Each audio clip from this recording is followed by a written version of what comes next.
Hey everybody, and welcome back again. I'm coming to you with another video with a book that I read last month in December. I only read 2 books in December, and the one that I read, I'm going to reread it because I feel like the dialect in it was really hard, and I have more about that. When I reread that book that I'm referring to now, I will post up another video about it, but the book that I really enjoyed reading, it had a beautiful message in it, is by Sherri called The List. Now, this is a Christian fiction book, and the publisher is Kingston Publishing, which is also through Urban Fiction or urbanbooks.net. So, I love this book, okay? Now, this book follows 4 friends, Michelle, Vanessa, Angela, and Lisa. And they're all women of God on this search to finding a partner. I'm going to read you the synopsis, and then I'm going to come back to you with my full review of this book. Single and satisfied? Not Michelle, Angela, or Lisa. These saved but sexy, beautiful black women think they're getting too old to keep waiting on God to send their soulmates under the protective eye of their more spiritual sister girlfriend, Vanessa, and the scrutiny of the newly safe but still sarcastic man-hater, Nicole. The ladies go on a hilarious adventure to be found by their husbands.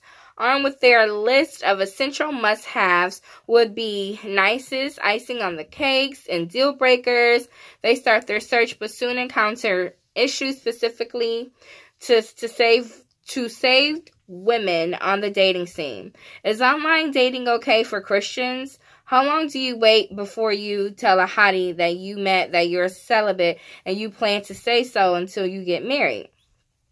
He's too fine to pass up.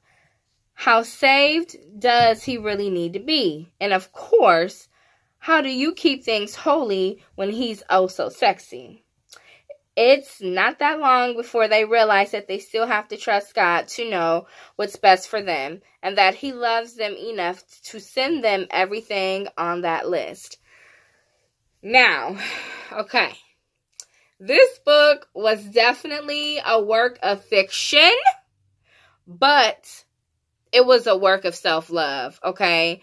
And I did some research on this author because I have 2 of her books. And I read 2 of her books already. And from reading this, she's now one of my top favorite authors because her books have so many life lessons in them, as does this one, okay? And she also, I believe she's a pastor. So the knowledge that she was spitting into this book, which is everything that I annotated, it was just giving me life, okay? Now, I'm going to read some of the things that I did annotate in the book so that you can get a better understanding of what it has inside of it, okay? So, basically everything that I've annotated takes place at, excuse me, a women's seminar. So, the ladies all went to a women's seminar in the book, and where they experienced other women of faith talking about relationships and everything that they had to deal with in their relationships. So, everything that I've annotated is from that seminar, okay? So, one of the things that really caught my attention was this. Think about your character flaws and faults. What things do you do that would drive a man crazy? Are you selfish and self-absorbed? Are you a strong, independent woman who has no intentions of submitting to a man? Now, that to me was a huge eye-opener because I myself, I'm single, I don't have any kids, and I'm not self-absorbed, but I'm very independent. And what that little quote was just basically telling me is, you know, if I'm so independent, am I willing to submit to a man ultimately provide for me if I chose to get married or to date or anything like that. So that was a huge eye-opener. And so many women are very independent, and we don't depend on a man, not knowing that that could drive him away if we're not open to be submitting to a man. Okay? So the next thing that I really liked, I liked a lot in this book, you guys. A whole lot. Okay. This made a lot of sense too. Who has God called you to be? What is your purpose? If you can't answer these questions, then you're not ready for a husband.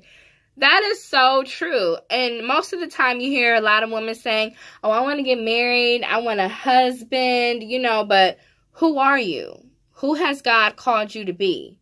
Are you even ready for that? Because there's steps to getting a husband.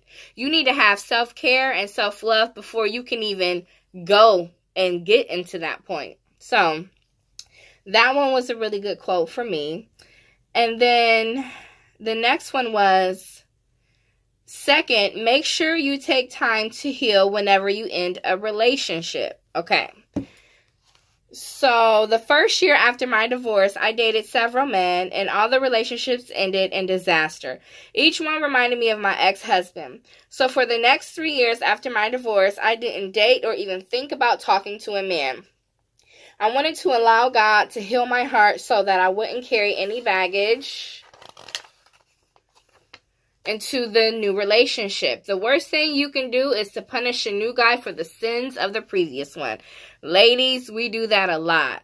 We're open to having a relationship, and then when, you know, sometimes we get into that relationship, we have our doubts, we have our faults, because we're thinking this man is going to do the same thing that the other man did, when really we need to be putting our faith in God and asking him to show us signs if this is really something that he approves of. And that was the next quote. Well, maybe not the next quote, but that was one that I also annotated. Let me see. I know it's coming up. I know it's coming up. Let me see. Is this it? I'm sorry, guys. Sorry.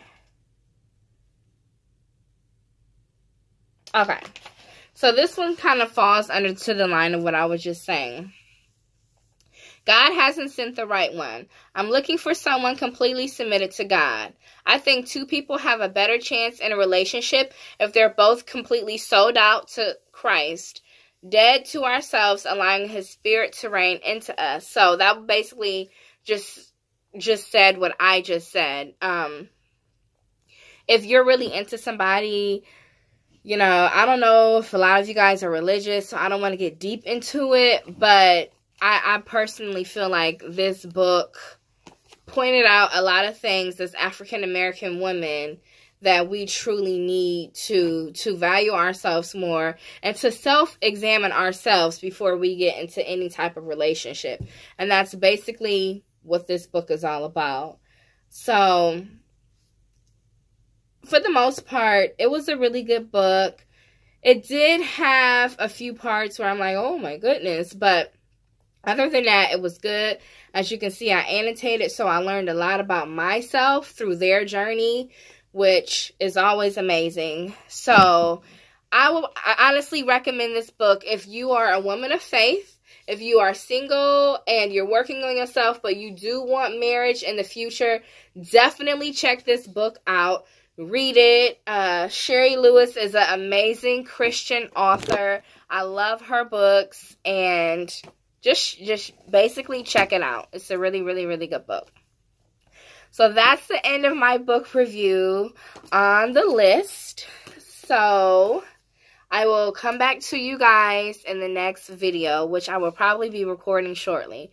So I'll see you in the next video. Bye.